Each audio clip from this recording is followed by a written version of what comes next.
بسم اللہ الرحمن الرحیم۔ انسان کی زندگی میں کچھ واقعات ایسے ہوتے ہیں جو انسان کی زندگی پر بہت گہرے اثرات اور گہرے نقوش چھوڑ جاتے ہیں۔ کچھ واقعات تو ایسے ہوتے ہیں جن کو سن کر لوگ مشکل سے ہی یقین کرتے ہیں، مگر ایسے واقعات سچ بھی ہوتے ہیں۔ ایک ایسا ہی واقعہ سنیں جو کہ ہمارے دوستوں کے ساتھ پیش آیا۔ یہ بات کافی پرانی ہے، جب ہم سب دوست شام کو گراؤنڈ سے واپس آ کر اپنے محلے میں جمع ہو جاتے تو خوب محفل لگاتے۔ ایک دن ہم رات کا کھانا کھا کر گھر سے باہر نکلے تو دوستوں نے بولا آج جمعرات ہے اور آج جن بوت اور چڑیلوں کا دن ہے۔ میں جن بوتوں پر یقین تو رکھتا تھا پر کبھی ان سے آمنا سامنا نہیں ہوا تھا۔ اس کی بات سن کر میں ہنس دیا۔ اس نے میری طرف غصے سے دیکھا اور بولا، یہ جو گاؤں سے باہر کھیتوں میں جامن کا درخت ہے، اس پہ آج جن بھوت آئیں گے۔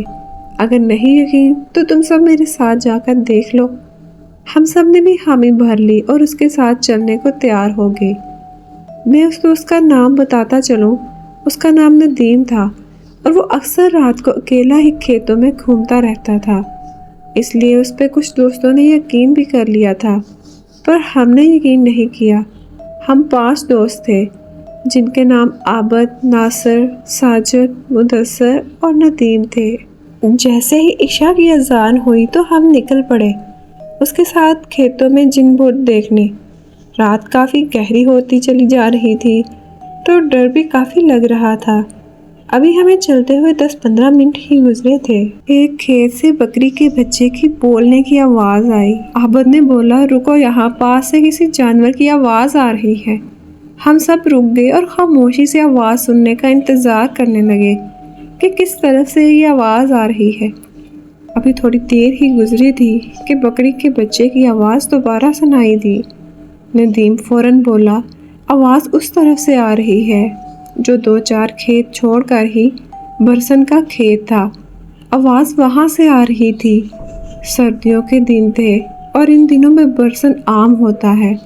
سب دوست اس طرف جانے لگے تو ناصر نے بولا، چھوڑو یار، ہمیں کیا لینا دینا اس سے، ہم جس کام کے لیے آئے ہیں اسی طرف چلو۔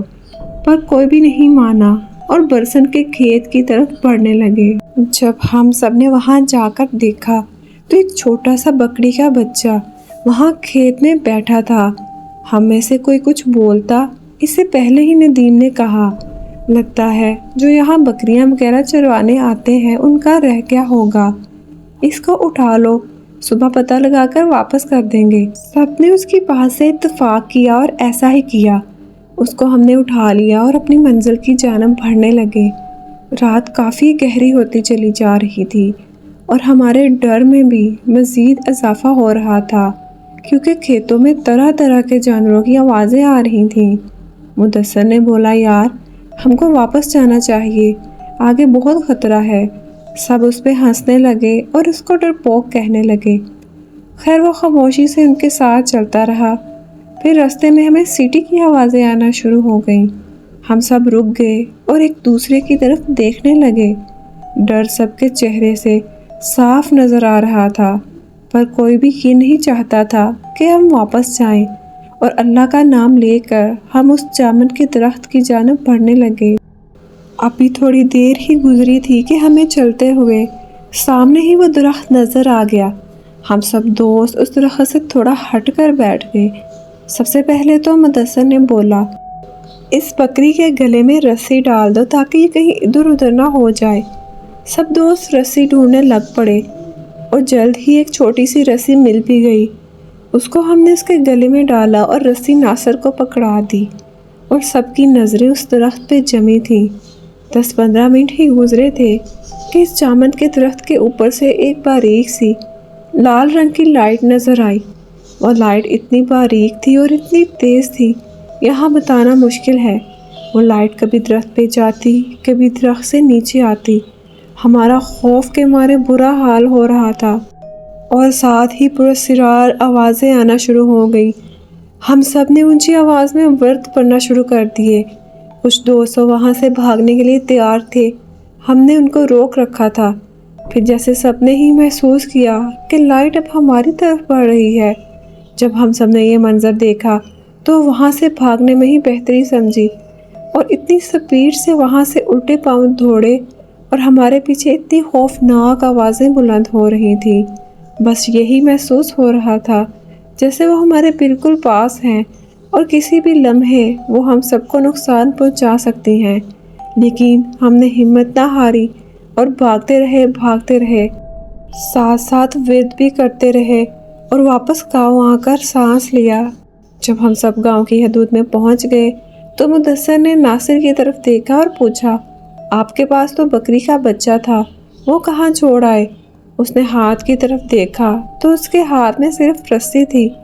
اس نے بولا کہ جب ہم وہاں سے بھاگ رہے تھے تو صرف یہ رسی ہی تھی، بکری کا بچہ کدھر گیا اس کو کچھ معلوم نہیں۔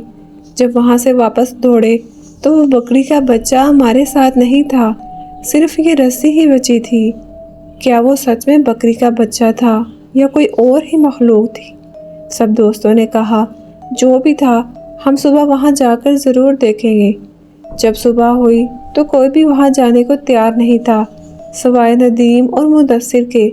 وہ دونوں کھیتوں میں گئے اور اسی جگہ گئے تو انہوں نے وہاں بکری کے بچے کو مرا ہوا پایا، جو جامن کے درخت کے بالکل قریب ہی پڑا تھا۔ اس کی صرف ہڈیاں ہی ہڈیاں نظر آ رہی تھی۔ اس بکری کے بچے پہ گوشت کا کوئی نام و نشان بھی باقی نہیں تھا۔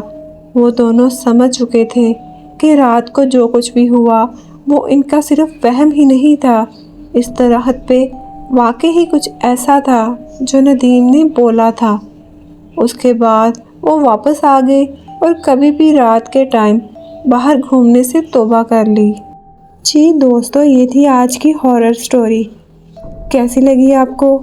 اگر اچھی لگی تو اس ویڈیو کو ضرور لائک کر دیجیے گا اور اپنے دوستوں سے بھی شیئر کیجیے گا۔